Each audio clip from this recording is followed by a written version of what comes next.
He thought it was just a birthday invitation, a simple card, a polite visit, nothing more.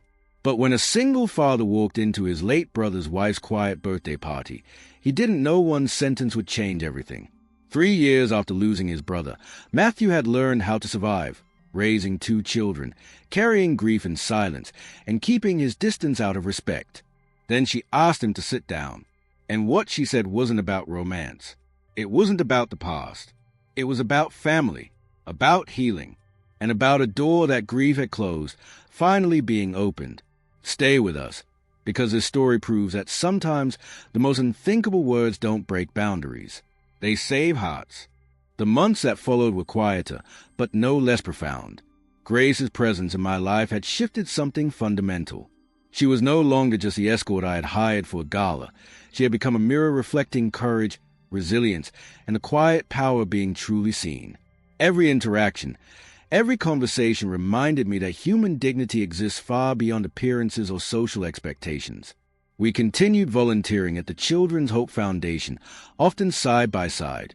I watched Grace guide young adults aging out of foster care with patience and empathy. She didn't just instruct, they listened. She didn't just provide advice, they felt supported. Her actions spoke louder than words. I found myself inspired by her ability to navigate challenges gracefully, even when life had placed heavy burdens on her shoulders.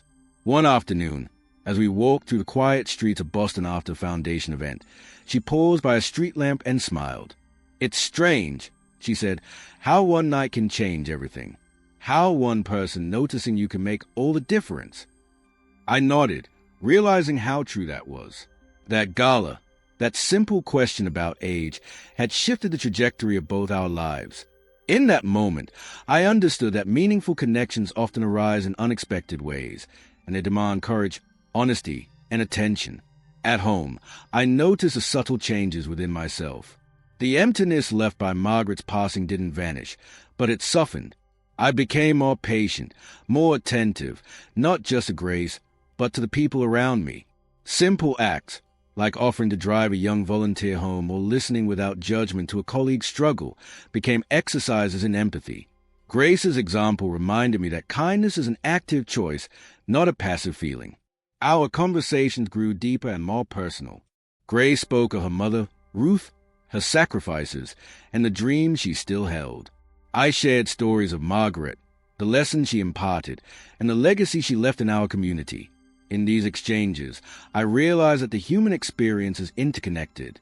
Pain, courage, love, and hope are threads that bind us all, and acknowledging someone else's story is a way of honoring our own. The city itself seemed transformed as well. Walking along the Charles River, past the familiar landmarks of Boston, I noticed details I had overlooked for years. The way sunlight caught the rooftops, the laughter of children echoing across parks, the quiet resilience of strangers navigating their own challenges.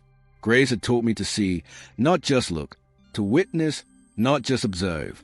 Her presence reminded me that life's beauty often resides in the unnoticed moments, the small gestures, the human connection beneath the surface. As the year progressed, I also reflected on the gala night more deeply. It wasn't the chandeliers or the applause that mattered. It was Grace's courage in speaking her truth, in asking a question that could have been dismissed, that had created a ripple effect of awareness and compassion.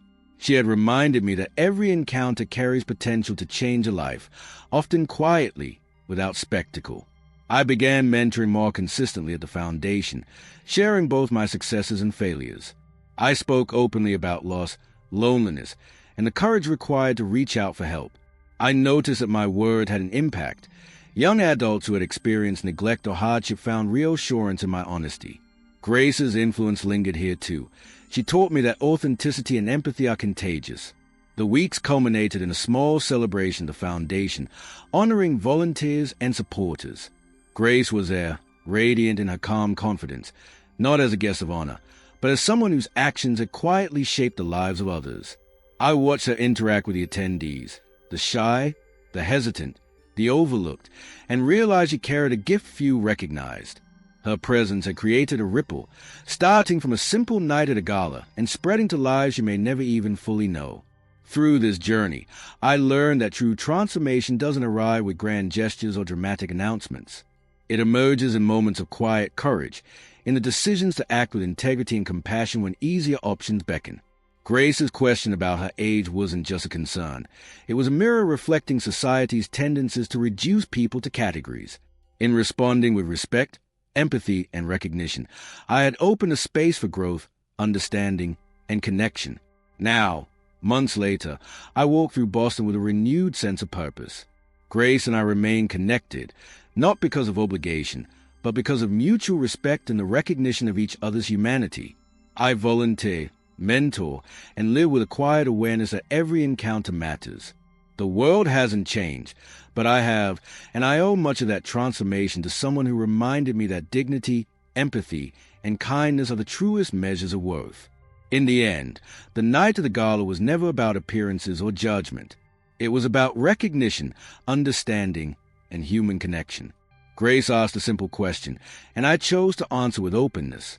That choice rippled through time, shaping both our lives, teaching us that sometimes the smallest gestures can yield the greatest transformations. And as I reflect on that night now, I see clearly that life is less about avoiding discomfort and more about embracing the opportunity to see and honor the humanity in others.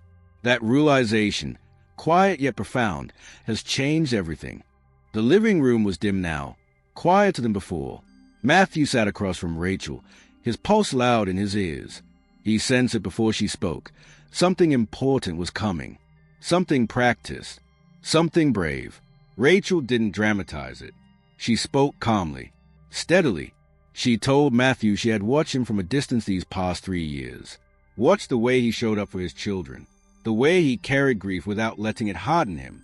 The way he kept kindness intact even when life had given him every reason not to. She admitted that avoiding him had made the house quieter in the wrong way. That his absence felt like another loss layered on top of the first. Then she said the unthinkable. She asked him to stop being a guest in their shared history and start being family again. Not romance, not betrayal, but connection. She told him healing sometimes required closeness that scared people. She asked him to stay present, to let the children grow up knowing all the parts of the family that loved them.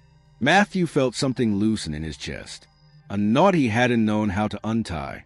He realized how much energy he had spent protecting everyone, from discomfort, from rumors, from pain, and how protection could quietly become a prison. He thought of Aaron, of how his brother believed family wasn't fragile. It was a living bond meant to be handled with honesty, not gloves. Still, fear crept in. What would people assume? What about boundaries?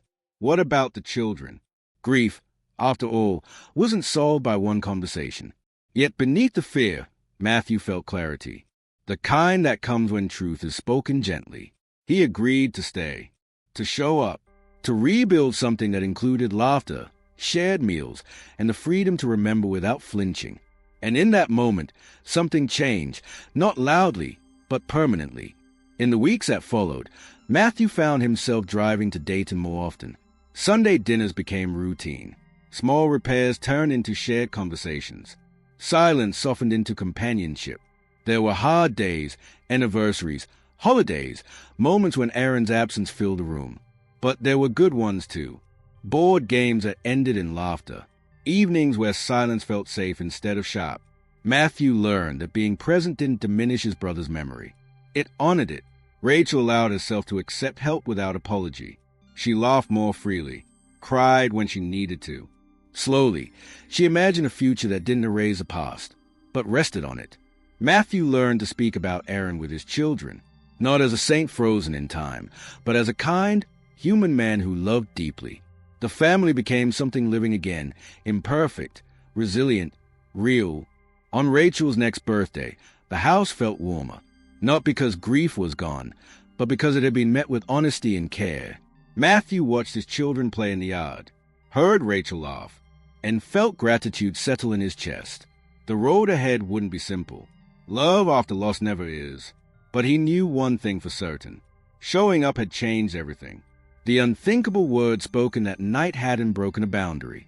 They had opened a door, and through it walked healing, one ordinary, brave step at a time.